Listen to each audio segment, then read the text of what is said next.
മാന്യപ്രേക്ഷകർക്ക് നമസ്കാരം. V D സതീശനെയും പൊക്കിപ്പിടിച്ച് നമ്മുടെ കേരളത്തിൽ ഇപ്പോൾ വലിയ പ്രചരണം നടക്കുന്നുണ്ട്. വലിയ വീക്ഷണമുള്ള ലീഡർ എന്ന രീതിയിലൊക്കെ ഒരുപാട് ആനമണ്ടന്മാർ സതീശനെയും പൊക്കിപ്പിടിച്ച് നടക്കുന്നുണ്ട്. മലയാളികൾക്കറിയാം സതീശന് എന്താണ് എന്നുള്ളത്. മാത്രമല്ല സതീശൻ ഒരു മാങ്ങാ തൊലിയുമല്ല എന്ന് സന്തോഷ് ജോർജ് കുളങ്ങര തന്നെ പറയുന്നത് നിങ്ങളൊന്ന് കേട്ടു നോക്കൂ. നാഗ്പൂരിൽ നിന്ന് മുംബൈയിലേക്ക് വന്നിരിക്കുന്ന ഒരു എക്സ്പ്രസ് വേയിലൂടെ അടുത്ത കാലത്ത് സഞ്ചരിച്ച് ഞാൻ സഞ്ചാരം കാണിച്ചു. എക്സ്പ്രസ് വേ ഇന്ത്യയിലെ പണി ഏതാണ്ട് പൂർത്തിയായ ഒരു എക്സ്പ്രസ് വേ ആണ്. ഈ എക്സ്പ്രസ് വേയിൽ നിങ്ങൾ യാത്ര ചെയ്യുമ്പോൾ കാണുന്നത് അത്ഭുതമാണ്. ഈ അത്ഭുതം എന്ന് പറയുന്നത് റോഡിന്റെ മിനുസമല്ല, അതിന്റെ വീതിയല്ല, സൗകര്യങ്ങളല്ല. അതിൽ ട്രക്കുകൾ പോകുന്നത് ഏറ്റവും പുറത്തെ ലൈനിൽ കൂടി ആയിരിക്കും. അതിവേഗത്തിൽ പോകുന്ന കാറുകളും മറ്റു വാഹനങ്ങളും പോകുന്നത് നടുക്കത്തെ ട്രാക്കിലൂടെ ആയിരിക്കും. ഓവർടേക്ക് ചെയ്യേണ്ടവർ മാത്രം നടുക്കത്തെ ട്രാക്കിലേക്ക് കയറി വന്ന് ഓവർടേക്ക് ചെയ്തിട്ട് ഇപ്പുറേക്ക് പോകുന്നു. എനിക്ക് അത്ഭുതമായി. ഇത് ഏത് രാജ്യത്താണ് നമ്മൾ സഞ്ചരിക്കുന്നത്? എത്ര നല്ല ഹൈവേ ഉണ്ടാക്കിയാലും നമുക്കറിയാം 6 വരി പാതയാണെങ്കിൽ അതിലെ 6 വരിയിലും നിരന്നു പോകുന്ന ട്രക്കുകളോ KSRTC ബസ്സോ ആയിരിക്കും നമ്മൾ സാധാരണ ഇത് കാണുക. അതോടെ അതിന്റെ പുറകിൽ വരുന്ന അതിവേഗത്തിൽ പോകേണ്ട മറ്റു വാഹനങ്ങളെല്ലാം ബ്ലോക്കായി കിടന്ന് ആ ഒരു പാത ഉണ്ടാക്കിയതിന്റെ ഒരു ഗുണവുമില്ലാത്ത അവസ്ഥയിലേക്ക് കാര്യങ്ങൾ പോകുന്നത് നമ്മൾ കണ്ടിട്ടുണ്ട്. പക്ഷെ അവിടെ കർശനമായ എന്തോ ഒരു നിയമമുണ്ട്. അവിടെ ക്യാമറ എല്ലായിടത്തും വെച്ചിട്ടുണ്ട്. ആ ലൈൻ തെറ്റിക്കുന്ന ആൾക്ക് ഹെവി പെനാൽറ്റിയാണ്. അതോടെ എന്നെ അത്ഭുതപ്പെടുത്തിക്കൊണ്ട് ഞാൻ കണ്ട കാഴ്ച കിലോമീറ്ററുകളോളം 100 കണക്കിന് കിലോമീറ്റർ ഞാൻ ഇതിലൂടെ സഞ്ചരിച്ചപ്പോൾ ട്രക്കുകളെല്ലാം ഒരു നിയമവും തെറ്റിക്കാതെ റോഡിന്റെ ലെഫ്റ്റ് സൈഡിലെ ട്രാക്ക് ചേർന്ന് മാത്രം പോകുന്നു. വേഗത്തിൽ പോകേണ്ടവർക്ക് കയറി പോകാം. ബസ്സുകൾ അതിനകത്ത് അധികം കണ്ടില്ല. പക്ഷേ ഈ ട്രക്കുകളാണ് ഏറ്റവും കൂടുതൽ. അപ്പൊ നമ്മുടെ ഈ റോഡും ഹൈവേയും 6 വരി പാത പൂർത്തിയായി കഴിയുമ്പോൾ ചില വാഹനങ്ങളെ നിയന്ത്രിക്കണം എന്ന ഒരു അഭിപ്രായം ഉണ്ടാവുകയും അതിനുള്ള ചില ബോർഡുകൾ പലയിടത്ത് സ്ഥാപിച്ചു തുടങ്ങുകയും ചെയ്തപ്പോൾ നമ്മുടെ നാട്ടിലെ വളരെ പ്രമുഖമായ ഒരു പ്രസ്ഥാനത്തിന്റെ നേതാവ് പ്രസ്താവന ഇറക്കിയിരിക്കുന്നു. ഈ റോഡിലൂടെ നിരോധിച്ചിരുന്ന ഇതൊക്കെയാണ്: JCB, ട്രാക്ടർ, ഓട്ടോറിക്ഷ, ബൈക്ക്. ഇത് ഞങ്ങൾ അധികാരത്തിൽ വന്നാൽ ഈ വണ്ടിയൊക്കെ എല്ലാം ഈ ഹൈവേ കൂടെ പോകാൻ അനുമതി കൊടുക്കുമെന്നതായിരുന്നു അദ്ദേഹത്തിന്റെ പ്രഖ്യാപനം. ഒന്ന് ആലോചിച്ച് നോക്കിയേ. ഇങ്ങനെയല്ല നമ്മൾ ജനകീയനാവേണ്ടത്. കാലഘട്ടത്തിനനുസരിച്ചുള്ള പുതിയ ടെക്നോളജി അവഗണിച്ചുകൊണ്ടും അതിനെ മറികടന്നുകൊണ്ടുമല്ല നമ്മൾ ജനകീയരാവേണ്ടത്. നമ്മുടെ സമൂഹത്തെ ബോധ്യപ്പെടുത്താനുള്ള ഉത്തരവാദിത്തപ്പെട്ട നേതാക്കന്മാർ കാണിക്കണം. എന്തുകൊണ്ടാണ് ട്രാക്ടറും JCBയും ഈ റോഡിൽ അനുവദിക്കാത്തത്? എത്രയോ 1000 കോടി രൂപ മുടക്കി ഇങ്ങനെ ഒരു അതിവേഗ പാത ഉണ്ടാക്കിയതിന്റെ ലക്ഷ്യം എന്താണ്? അതിവേഗത്തിൽ പോകേണ്ടവർക്ക് അതിവേഗത്തിൽ എത്താൻ വേണ്ടിയാണ്. അതിന്റെ സൈഡിലുള്ള സർവീസ് റോഡാണ് ഈ ട്രാക്ടറിനും JCBക്കും ഓട്ടോറിക്ഷയ്ക്കും പോകാൻ വേണ്ടി ഉണ്ടാക്കിയിരിക്കുന്നത്. നിങ്ങൾ കേട്ടില്ലേ? പ്രമുഖ പ്രസ്ഥാനത്തിന്റെ പ്രമുഖ നേതാവ് വി ഡി സതീശനാ. വി ഡി സതീശൻ വ്യക്തമായിട്ട് പറയുന്നത് നമുക്ക് ഈ ഒരു വീഡിയോയിൽ മുന്നോട്ട് വെക്കാം. അതിനു മുമ്പേ ആയിട്ട് ഓരോ ആളുകളും ഒന്ന് ചിന്തിച്ചു നോക്കൂ. സന്തോഷ് ജോർജ് കുളങ്ങര എന്ന് പറയുന്നത് ലോകത്തെ മലയാളികൾക്ക് കാണിച്ചു തന്ന, നമ്മുടെ കൺമുന്നിലേക്ക് എത്തിച്ചിട്ടുള്ള ഒരു വ്യക്തിയാണ് സന്തോഷ് ജോർജ് കുളങ്ങര. നിരവധി രാജ്യങ്ങളിലൂടെ യാത്ര ചെയ്തിട്ടുള്ള ഒരു വ്യക്തി. അദ്ദേഹം എന്താണ് അത്ഭുതത്തോടു കൂടിയിട്ട് വിളിച്ചു പറയുന്നത്? നമ്മുടെ രാജ്യത്ത് 100 കണക്കിന് കിലോമീറ്റർ സഞ്ചരിച്ചു. ഇവിടെ വലിയ ഹൈവേകളിലൂടെ 6 അതിലും വലിയ രീതിയിൽ വലിയ വീതികളുള്ള റോഡിലൂടെ നമ്മുടെ രാജ്യത്ത് സഞ്ചരിക്കുമ്പോ 100 കണക്കിന് കിലോമീറ്റർ സഞ്ചരിക്കുമ്പോ ട്രക്കിന് പോവേണ്ട ലൈനിലൂടെ മാത്രമാണ് ട്രക്കുകൾ പോകുന്നത്. ഒരാൾ പോലും തെറ്റിക്കുന്നില്ല. കർശനമായ നിയമങ്ങളുണ്ട്, ക്യാമറകളുണ്ട്. വ്യക്തമായിട്ട് ആളുകൾ ആ അച്ചടക്കത്തോടുകൂടി 100 കണക്കിന് കിലോമീറ്ററുകൾ യാത്ര ചെയ്തു. ഈ രാജ്യത്തെ നരേന്ദ്രമോദി സർക്കാർ ചെയ്തിട്ടുള്ള വികസനങ്ങളെ കുറിച്ച് സന്തോഷ് ജോർജ് കുളങ്ങര ഈ വിളിച്ചു പറയുന്നത്. കോൺഗ്രസ് 65 വർഷക്കാലം ഭരിച്ച സമയത്തും അടിസ്ഥാനപരമായിട്ടുള്ള റോഡ് പോലും നമ്മുടെ രാജ്യത്ത് ഉണ്ടാക്കിയിട്ടില്ല എന്നുള്ള ആ വലിയ തിരിച്ചറിവ് കൂടി കേരളത്തിലെ ഓരോ മലയാളികളും മനസ്സിലാക്കേണ്ടതാണ്. ഓരോ ആളുകളൊന്ന് ചിന്തിച്ചു നോക്കൂ.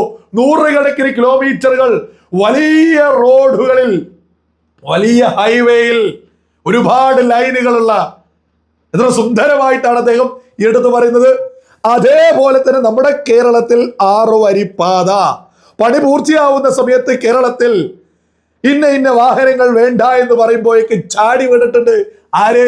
ഇവിടെ വലിയ വീക്ഷണമുള്ള നേതാവെന്ന് പറയുന്ന സതീശൻ. നിങ്ങൾ അതൊന്ന് കേട്ടോ. ചെറിയൊരു ഭാഗം ഇപ്പൊ പല സ്ഥലത്ത് എഴുതി വെച്ചേക്കാണ്. എന്താണ്? ബൈക്കിന് പ്രവേശനമില്ല, ഓട്ടോറിക്ഷയ്ക്ക് പ്രവേശനമില്ല എന്ന്.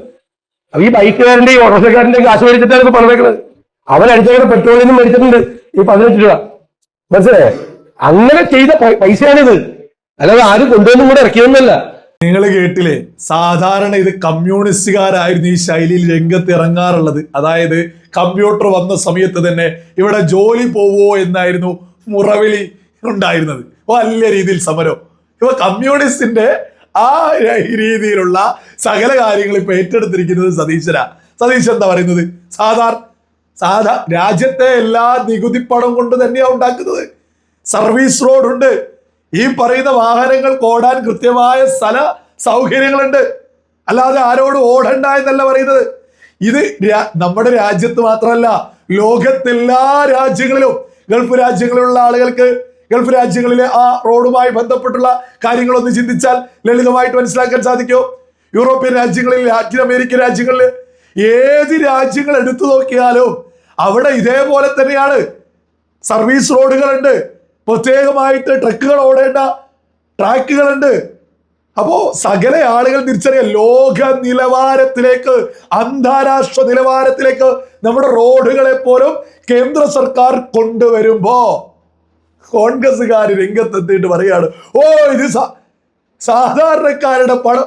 സാധാരണക്കാരോ അല്ലെങ്കിൽ ബൈക്ക് ഓടിക്കുന്നവരോട് ഓടണ്ട എന്നല്ല, ഈ സാധാരണക്കാർക്ക് വളരെ പെട്ടെന്ന് എത്തേണ്ട ഒരുപാട് സന്ദർഭങ്ങളില് ആ സമയത്ത് പോണ്ടേ. എന്തിനും ഈ പറയുന്ന ഈ സതീശരൊക്കെ എത്രത്തോളം വിവരക്കേടുമായിട്ടാണ് മുന്നോട്ട് പോകുന്നത് എന്ന് നിങ്ങളൊന്ന് ചിന്തിച്ചോക്കോ. ഇപ്പൊ എന്താ സതീശന്റെ ഏർപ്പാട്? ട്രാവൽ വ്ളോഗിലെ പ്രധാനപ്പെട്ട വ്ളോഗറുടെ അടുത്ത് പോവുക, ചർച്ച നടത്തുക, എന്നിട്ട് കാണാതെ പഠിച്ച കാര്യങ്ങൾ വലിയ സംഭവമാക്കിയിട്ട് വിളിച്ചറിയാ. ട്രാവൽ വ്ളോഗ് മാത്രമാണോ? ഇവിടെ വാഹനങ്ങളുമായി ബന്ധപ്പെട്ട് ചെയ്യുന്ന വ്ളോഗേഴ്സിന്റെ അടുത്ത് പോവുക, വലിയ രീതിയിൽ വാഹനങ്ങളെ കുറിച്ച് കാണാതെ പഠിച്ചത് വിളിച്ചു പറയാ.